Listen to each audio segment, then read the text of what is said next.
Hello दोस्तों, मैं राकेश कुमार आपके अपने चैनल में एक बार फिर से स्वागत करता हूं। हमारा जो है अब जो 12th लेवल का आपके यूपी बोर्ड के जितने सारे एग्जाम्स हैं हमारे सब खत्म हो चुके हैं और नए सेशन आपका शुरू होने वाला है। और उस सेशन के साथ मैंने भी अपने एक सेशन के साथ शुरुआत कर रखी है अपने सिलेबस की। और आप आई होप कि मेरे साथ आप केमिस्ट्री के सब्जेक्ट के जितने भी टॉपिक्स होंगे उम्मीद है कि लास्ट तक बने रहेंगे।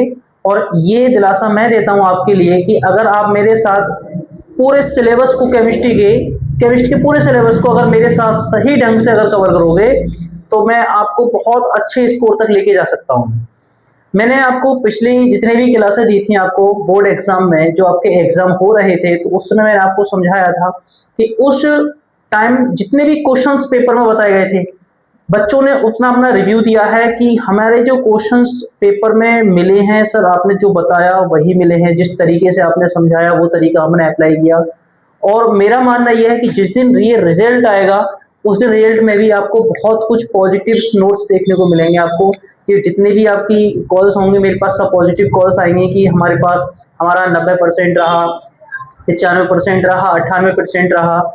ये आपको बहुत कुछ देखने को मिलेगा। इस बार मेरा जो हाईएस्ट रहा है पिछले 2 सालों से वो 98 तक रहा है, 98, 99, 98 तक रहा है, 90 नहीं 98 तक रहा है। और मेरा हर भरसक प्रयास रहेगा कि इसको मैं और ज़्यादा 99 या 100 तक लेके जाऊं। बस आपका प्रयास मेरे साथ बना रहे, ठीक है। तो मैं आपकी केमिस्ट्री का जो लेसन्स नंबर 1 है जो है बिलियन, और उस बिलियन चैप्टर से मैं आपकी शुरुआत करूंगा। तो और एक बात ध्यान रखना है, अब जो मैं सिलेबस को शुरू करूंगा तो मैं शुरुआत से अंत तक बिल्कुल क्रम बाई क्रम लेके जाऊंगा आपको, क्रम बाई क्रम। आपको बिल्कुल भी ये भटकने की जरूरत नहीं पड़ेगी कि हम कहीं और से जाकर के इस चीज को देखें पढ़ें। विद्यालय में चीजें आपको बहुत अच्छी सिस्टमेटिक तरीके से कराई जाती हैं, मगर कभी कभी क्या होता है कि वो हमसे कुछ पॉइंट्स मिस हो जाते हैं। टीचर्स कहते हैं चलो ये नहीं आएगा इसको छोड़ दो, या कुछ पॉइंट्स ऐसे होते हैं जो हमें समझ में नहीं आते हैं। तो कोई नहीं, आप इस बात से बेफिक्र रहें। अगर कोई समझ में चीज आती है नहीं आती है, मगर उसके लिए मैं बैठा हूं अभी, और मैं आपको हर चीज पॉइंट बाय पॉइंट कराने की कोशिश करूंगा। तो आज हम जो पढ़ेंगे केमिस्ट्री के लेसन नंबर 1 जो है हमारे पास बिलियन, जिसको हम कहते हैं सॉल्यूशन। पहली बात तो मैं आज जो है बिलियन के बारे में बताऊंगा कि बिलियन है क्या। मगर आप इतना ध्यान रखना, मेरी क्लास अगर बड़ी होती है तो उस बड़ी क्लास में आप बने रहें। ये नहीं कि आपको बस पहले पॉइंट देखा पता नहीं समझ में नहीं आया उसको छोड़ दिया। एक बार में कोई चीज समझ में नहीं आती है, आप मेरे साथ बने रहिए, मेरी अप्रोच को समझिए, मैं कौन से पॉइंट को कैसे कराने के प्रयास कर रहा हूँ उसको समझने की कोशिश करें, ठीक है। और मेरे एक्सपीरियंस के साथ आप मेरे साथ क्लास को ज्वाइन करें और देखें कि मैं इसको कहाँ से लेकर के कहाँ तक करा सकता हूँ, ठीक है। तो लेसन नंबर बिलियन, देखो सबसे पहली बात आती है कि बिलियन होता क्या है। बिलियन होता क्या है, कितने प्रकार के बिलियन होते हैं सर, बिलियन में कौन कौन से विलय होते हैं, कौन कौन से विलय विलायक होते हैं सर, बिलियन किन चीजों पर निर्भर करता है, बिलियन के साथ कौन कौन से गुणधर्म हो सकते हैं, कौन सी प्रॉपर्टी को शो करते हैं, मोलों की संख्या क्या होती है, अणुओं की संख्या क्या होती है, इनका अणुभार क्या होता है, ये सारी चीजें इसमें हम डिपेंड करती हैं। और हम सब चीजों को एक साथ लेके चलेंगे, ठीक है। देखो बिलियन, सबसे पहले मैं आपको एक बात बता दूं, आज मैं सिर्फ आपको बेसिक क्लास दूंगा। आपको लिखाना कल से शुरू करेंगे, मतलब नेक्स्ट क्लास से। आज मैं आपको बेसिक बताऊंगा कि बिलियन है क्या, बिलियन है क्या। देखो हम जानते हैं कि हमारे पास एक विलय है और एक विलायक है। मैंने माना इस चीज के लिए कि एक मेरे पास विलय है और विलायक है, और इन विलय और विलायक को दोनों को मिलाया हमने, और मिलाने के बाद जो चीज बनती है उसे हम कहते हैं बिलियन। क्या बनते हैं? बिलियन। देखो बिलियन की जो गुणधर्म या कह सकते हैं बिलियन की मात्रा हो सकती है, फिर विलय के गुण कह सकते हैं। वो डिपेंड करेगा कि सर विलय कौन सा है और डिपेंड करेगा विलायक कौन सा है। विलय और विलायक में क्या कंडीशन होती है सुने। विलय जो अपने आप को किसी के अंदर डिसॉल्व करने की क्षमता रखता हो, और विलायक उसको घोलने की क्षमता रखता हो। विलय क्या करेगा? घुलने का गुण रखता है, और विलायक घोलने का गुण रखता है। देखो जब जाहिर सी बात है, वो कहते हैं ना कि जब कोई चीज आपस में मिलती है तो एक दूसरे को तो कहीं ना कहीं एडजस्टमेंट करना होता है। मैं कहूँ एक चीनी लो एक नमक लो, दोनों को आपस में मिलाकर के विलयन बनाओ, अरे भाई विलयन थोड़ी बनेगा वो। वो विलयन थोड़ी बना, वो तो मिश्रण बनेगा। क्या बनेगा? मिश्रण। तो इसलिए दोनों में से एक की प्रॉपर्टी तो ये होनी चाहिए कि इसके अंदर क्या चीज घोली जा सके। अब पता चले कि हम एक पानी ले रहे हैं, दूसरा कोई डिसोल्यूशन ले रहे हैं जो आपस में घुलने का मतलब ही नहीं रखता, तो ऐसे भी नहीं होता भाई। देखो दो प्रॉपर्टी होती हैं, एक होता है मिश्रण और एक होता है विलयन। मिश्रण में देखो विलयन क्या है? एक प्रकार का मिश्रण ही है। मिश्रण कितने प्रकार के होते हैं सर? दो प्रकार के। कितने प्रकार के? दो प्रकार के, समांगी और विषमांगी। समांगी और विषमांगी। जो पूर्ण रूप से विलय के रूप में काम करते हैं वो समांगी होते हैं, और जो एक दूसरे में सिर्फ सिर्फ मिल सकते हैं, मिला सकते हैं, उसको हम बोल नहीं सकते, तो वो क्या होते हैं हमारे? अरे उनके गुणधर्म कैसे होंगे? अलग अलग होंगे, तो उसको क्या कहते हैं हम? सिर्फ और सिर्फ विषमांगी कहते हैं। तो मिश्रण ही एक प्रकार का विलयन है, मगर कंडीशन ये है, कौन सा मिश्रण है? समांगी। तो इसकी परिभाषा भी यही होती है, दो या दो से अधिक, दो या दो से अधिक रासायनिक पदार्थों का, दो या दो से अधिक रासायनिक पदार्थों का समांगी मिश्रण, क्या? समांगी मिश्रण विलयन कहलाता है। क्या? दो या दो से अधिक रासायनिक पदार्थों का समांगी मिश्रण विलयन कहलाता है। अब कंडीशन ये होती है कि सर विलयन तो कहलाता है, हम कह देते हैं विलयन बनता किससे? सर एक विलय से और विलायक से। जैसे कि मैं अगर चीनी और पानी के मिश्रण की बात करूं, चीनी और पानी के मिश्रण की बात करूं, तो जिसमें चीनी क्या करता है? घुलने का काम करता है, और पानी क्या करता है? घोलने का काम करता है। तो चीनी क्या करेगा? उसमें घुलेगा, पानी घोलेगा। तो जाहिर सी बात है जहां पर चीनी काम करेगा विलय का, पानी काम करेगा विलयन का, दोनों को मिलाने के बाद क्या बनता है?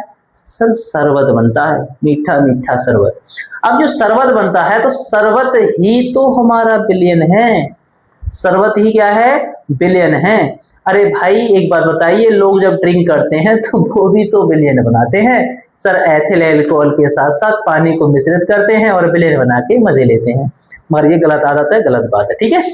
तो वो भी क्या करते हैं? एक विलयन बनाते हैं। तो मैंने आपको क्या बोला? विलयन बनाने के लिए किसकी जरूरत होती है? एक विलय की और विलायक की। महत्वपूर्ण बात यह होती है सर मात्रा किसकी ज्यादा होगी?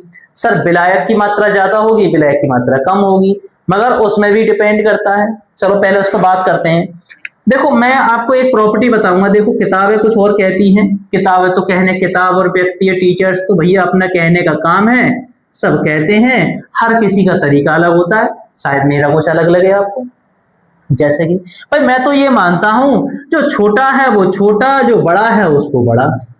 मैंने ये कहा भाई हमने विलय को छोटा माना, विलायक को बड़ा माना, तो मैं इसको विलयन ए और विलयन बी ना मानूंगा, ठीक है, नहीं सॉरी, इसको पदार्थ ए और पदार्थ बी ना मान करके मैं तो साफ साफ ही कह दूंगा कि सर इसका भार कितना है। सर कुछ कह देते हैं सर इसके भार को डब्ल्यू बी से लिखो और इसके भार से डब्ल्यू ए से लिखो। मैं तो ना मानने का भाई, मैं तो कतई ना मानने का, मेरी एक अप्रोच अलग है।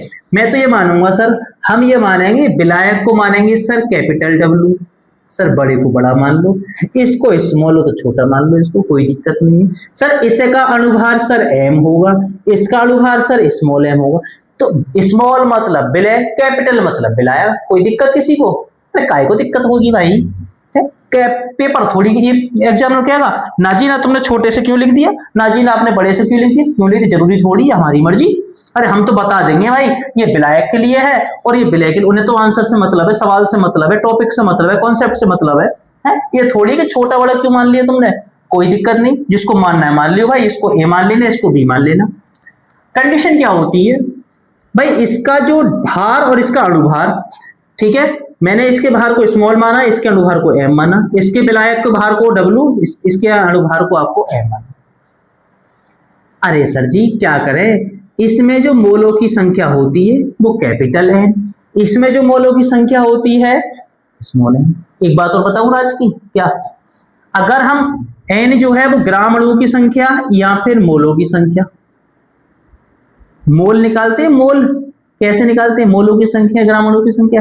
अरे सर बहुत प्यारी प्यारी सी बात है सर, भार को अणुभार से भाग कर दो, कहानी खत्म। लो भार को अणुभार से भाग कर दो, क्या होगी? अरे सर यही तो मोलों की संख्या होती है। क्या होती है? मोलों की संख्या, यानी कि ग्राम अणुओं की संख्या। कोई बात ना साहब, देखो एक नई बात। क्या नई बात?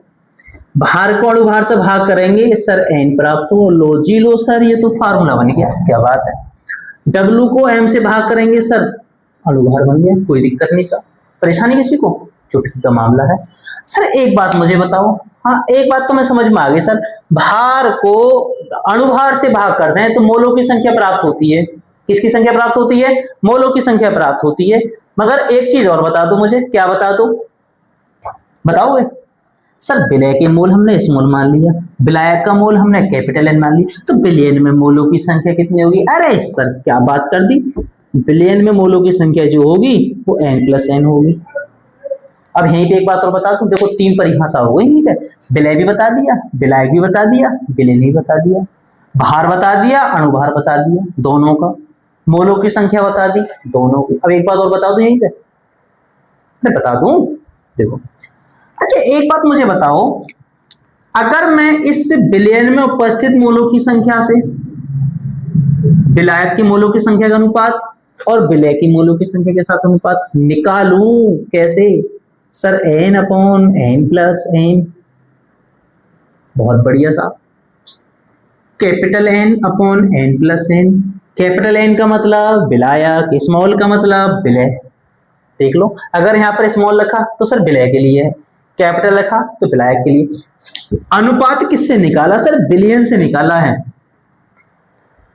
विलय या विलायक में उपस्थित मोलों की संख्या का बिलियन में उपस्थित कुल मोलों की संख्या के अनुपात को ही, अरे मोल प्रभाज कहते हैं। क्या कहते हैं? मोल प्रभाज या फिर मोल अंश, मोल प्रभाज या फिर मोल अंश। लो भाई सर एक परिभाषा और मिली सर, इसको किससे लिखते हैं? सर काई एन से लिखते हैं। किससे लिखते हैं? काई एन से लिखते हैं। सर इसको भी किससे लिखेंगे? सर काई एन से लिखेंगे। लो जी लो, कहानी खत्म। कोई समस्या? मैंने लो भाई मोल प्रभाज भी बता दिया यहाँ पर, मोल प्रभाज क्या होता है। बड़ी समस्या होती है मोल प्रभाज का, सवाल हर साल आता है पेपर में, या राउंड के नियम से पूछ लेता है या उससे पूछ लेता है। एक राज की बात और बता दूं मैं, अरे हाँ या ना, सुनो ना, फिर इधर उधर काय को देख रहे हो, भटको मत बिल्कुल भी। अगर हम इन दोनों को आपस में जोड़ें, अगर हम chi N plus chi capital N इन दोनों को जोड़ेंगे, पता क्या होगा? सर इनका एलसीएम आएगा n+n, n+n जुड़ जाएगा, कट जाएगा, सर क्या आ जाएगा? सर 1 आ जाएगा। क्या सीखे? बताऊंगा इसको भी, बाद में भी बताऊंगा, एक बार और बताऊंगा, क्या समझे? लिखाऊंगा इसको बाद में। सर अगर विलयक का मोल प्रभाज और विलायक का मोल प्रभाज को योग जो होता है, इनका दोनों का योग जो होता है वो कितना होता है? 1। क्या होता है? 1 होता है, ठीक है? अरे ठीक है ना, वेरी गुड। तो समझ गए इतनी बात? तो ये तो था हमारे पास छोटा सा रिव्यू, किसके लिए? विलयन के लिए, मोलों की संख्या के लिए, मोल प्रभाज के लिए। अब एक ही थोड़ी सारी क्लास में पढ़ लोगे हैं? तुम सोच रहे हो कि भाई हम एक ही क्लास में सारा कुछ पढ़ लें, ऐसा थोड़ी है। तुम परेशान भी हो रहे हो, भूख भी लग रही है, तो रुक जाओ भाई थोड़ी देर के लिए, अभी नाश्ते की व्यवस्था कर रहा हूं तुम्हारे लिए। तो एक बार बताओ, सबसे पहले तो कॉन्सेप्ट होता है विलय विलायक क्या होते हैं, मोलों की संख्या क्या होती है, ग्राम मोलों की संख्या क्या होती है, और मोल प्रभाज क्या होता है। अगर इतनी बात समझ गई हो ना, समझ गए, बिल्कुल सब समझ गए हो, तो ध्यान से सुन लेना इस चीज के लिए। नेक्स्ट क्लास में बताऊंगा, अभी नहीं, नेक्स्ट क्लास में बताऊंगा इनकी प्रॉपर्टी कौन कौन सी होती है, सर कब इनका वास्ता पड़ता है, कब कम होता है, कौन सी प्रक्रिया कब कैसे क्या होती है, ये सारी चीज अगली क्लास में चर्चा करूंगा। आज तो बस इतना ही बताने आया था, ठीक है? नहीं, मिलते हैं नेक्स्ट क्लास में, मिलते हैं जरूर, ठीक है? बाय।